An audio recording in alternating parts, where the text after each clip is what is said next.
महाराष्ट्राच्या राजकारणात विरोधी पक्षाने आता आपले सर्वात मोठे आणि राजकीयदृष्ट्या सर्वात धारदार अस्त्र बाहेर काढले आहे आणि ते अस्त्र म्हणजे राज्यात थेट राष्ट्रपती राजवट लागू करण्याची मागणी.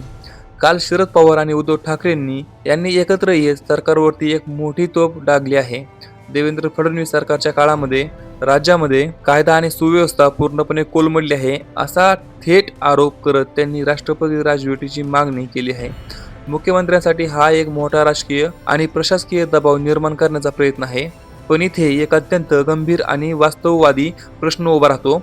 जेव्हा स्वतःचे पक्ष फुटतात आणि हातातली सत्ता जाते, तेव्हाच नेत्यांना संविधान आणि राष्ट्रपती राजवटीची आठवण का येते? साहेब आणि ठाकरे एकत्र येऊन फडणवीसांना कोंडीत पकडण्याचा पुरेपूर प्रयत्न करत आहेत. पण देवेंद्र फडणवीस हे राजकारणातले असे खेळाडू आहेत ज्यांना सध्या चाणक्य म्हटलं जातं, जे विरोधकांचे हे राजकीय बाण आणि आरोप हवेतल्या हवेत परतवून लावण्यात निष्णात मानले जातात. आज कायदा सुव्यवस्थेच्या मुद्द्यावर विरोधी पक्ष एकत्र आलाय खरा, पण जर राष्ट्रपती राजवट लागली आणि निवडणुका झाल्या तर या महाविकास आघाडीकडे मुख्यमंत्री पदाचा सर्वसामान्य चेहरा कोण असणार?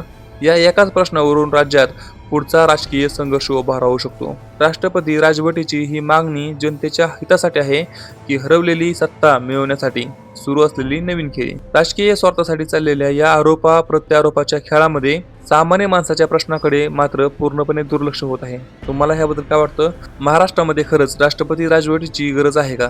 तुमचं जे काय मत आहे ते खाली कमेंटमध्ये नक्की सांगा.